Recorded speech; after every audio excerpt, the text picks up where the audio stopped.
Home sweet home. Well, look at this nice little condo, and it's not very big, but it's got all the comforts that you want. And look at this view, would you? It's right next to a nice little river. Oh, look at the geese down there, the Canadian geese. Look how close it is to the river.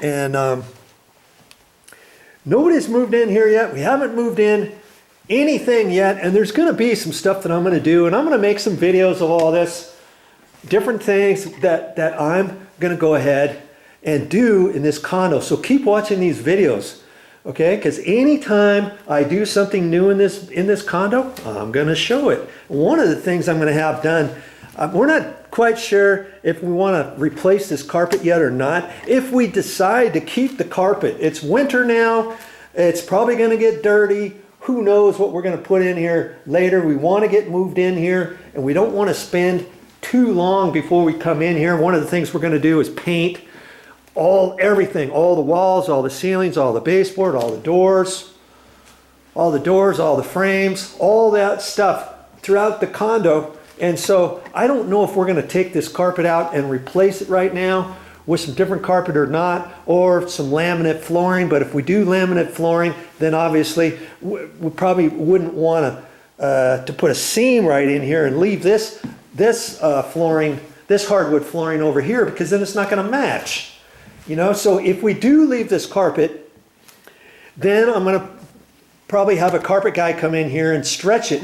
And initially I was thinking, oh, I can do that myself. I can rent one of those little knee kickers. Well, I don't want to do that. I'm getting up there in age. I don't want to mess up my knees or cut myself with the Bloody Mary knives or a sheetrock knife. And I don't have the tools to push it back in. Because see, I see a ripple there. There's one there.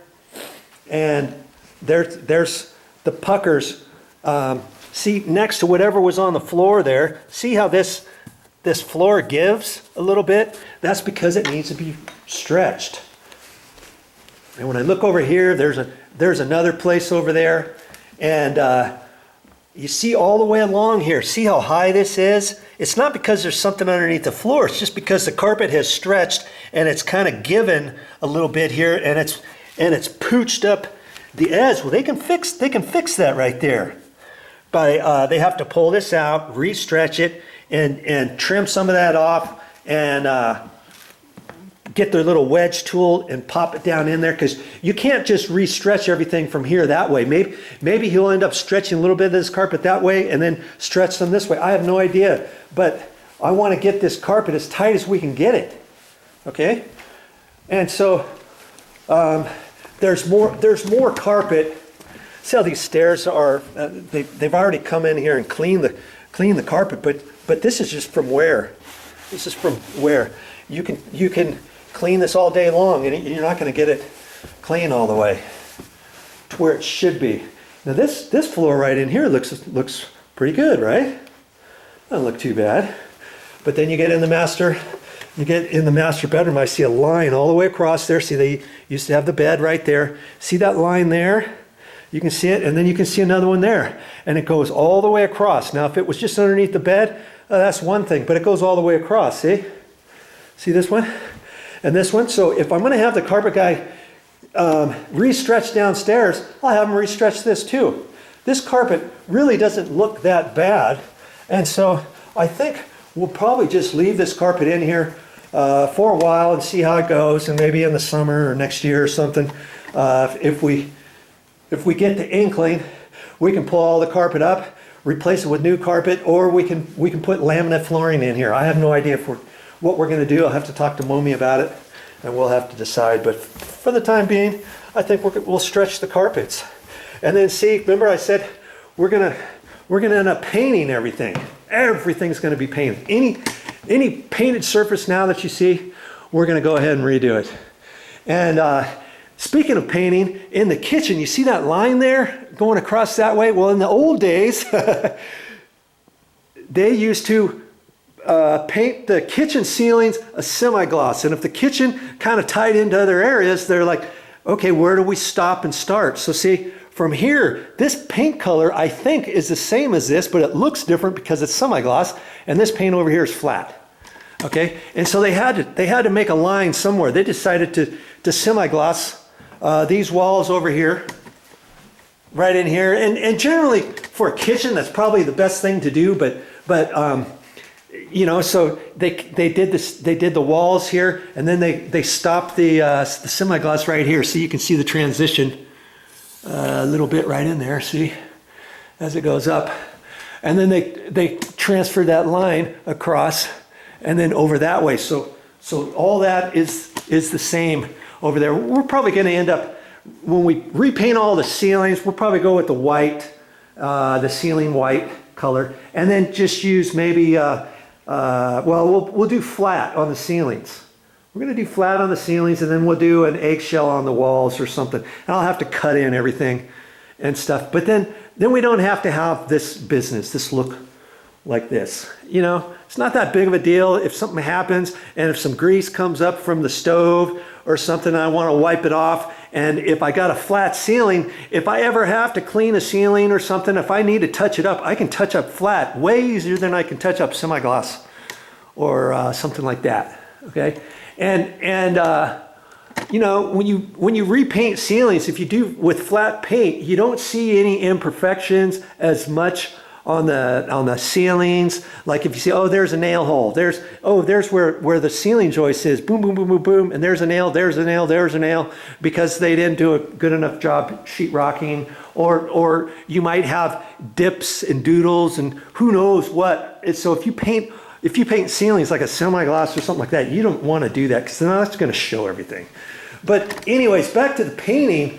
Obviously that means the doors and frames are going to be painted, and I talked to Momi, and she wants the hinges changed out to a different color, and the doorknobs and stuff. But before I take any of these doors out, I'm going to check the doors and make sure they're opening and closing right, and they're not too close to the edge here. And see this one here, I see it's almost getting ready to rub, and so I'll go around and I'll on this particular door, I'm gonna have to suck that hinge over, and that'll raise this up a little bit. And I know I got enough room there, and it will move this away from the door edge, from the jamb edge. You know, so I'll do stuff like that. I'm gonna check every door in here, and in some areas I've seen where the door's not closing all the way. Well, it is closing, but see, with this door closed. See how far the door is sticking out from the door jamb, and that's because, hey, you go in here. I know somebody changed out this door before, and they didn't do a very good job, because see, it's up tight. It's up tight to the door stop. Okay, but over here, see how big the gap is? Look how big the gap is over here. But with this even being tight like that, the door is still sticking out of the wall a little bit. They didn't use the wrong door. This is an 1 3/8" door. See? Not an 1 3/4" door. But for some reason, they moved the door stop was pushed over too far. I don't have enough room for the whole door in here. This should be moved over a little bit, and it's about at the right place at the bottom, but I can see how this goes up at an angle. I don't know why they did that, but they did, and that's what's making that door stick out. So is that something I want to mess with? Yeah. I mean, I want this to be right. I don't want it to be sticking out like that and having this line there. I want everything to be like it's supposed to be. See down here, it's flush going straight across. Granted, this gap is too big. I'm going to have to put some shims behind that hinge, but I can do that later. The main things I want to do is to make sure I don't have to mess with anything. So see, with this, I'm going to have to take my sheetrock knife and score this, because this has been caulked on both sides. I'm going to score it, take out the caulking on here on both sides, and I'll take a hammer with a little 2x4 block and kind of tap it over, because it's only nailed with little brads or 4-penny nails. Okay, and I can start from here and go up, and I can measure. And see, this is supposed to be 1 3/8", And right now, look at that. It's only like 1 1/8 inches. You see? And so this has to be moved over a quarter inch. So I'm gonna, because I know they've changed this door, they might have changed some other doors in here too. And I'll bet you they did throughout here, because I've noticed some other things are wrong with some of these doors, like this door over here. Look how big this gap is. You can pull the door right open. See? That's because this door latch isn't going in to the strike plate, and even if I raise it up, see, it's just not going, because it's not sticking out any further, and as I pull it just comes right out. And so see how big that gap is, and so I'll have to finagle things over and stuff, and I've looked upstairs. There's some other things wrong with some of those doors up there, and see how this door, look at this door, it's supposed to be flush. The door is supposed to be flush with the door jamb. Now look over here. See how the door jamb sticks out? My word, it sticks out about 5/16 of an inch. Do I want that? Now look at the bottom. Look at the bottom. The door comes out. It's sticking over 3/16 of an inch. And so I'm gonna have to mess with that. I'm gonna have to mess with that and see what I can do about adjusting the door stop. This is called a door stop, and it's just a separate piece of wood nailed over the top of this. So once I clean it out, yeah, it's gonna be a pain in my rear. I know it. Okay, but that's something that I don't want it to go in like that. I want it to be flush, and I don't think they did that because the door is warped. I have no idea if this door's warped or anything. I can check that after I get this readjusted, especially from here down. Remember, it's sticking out too far. I may have to even pull the whole door stop off. I don't know. Whatever I have to do. Now see, that's why I want to check all these things first before painting, you know, and making sure that all the doors are adjusted and all that kind of stuff. And see, this handrail, I'll look at that and I'll end up taking that off before I paint it. I don't know what all I'm going to do over here other than a few things, but see, here's a crack. Here's a crack in the sheetrock wall right there. I'll have to take that out, you know, cut out the pucker and stuff, and put some webbing tape, put some sheetrock quick set, 2 layers of quick set, and a layer of topping mud, and sanding it, and then spray texturing that. I'm gonna have to spray texture this little area and try to blend it into the existing wall before painting.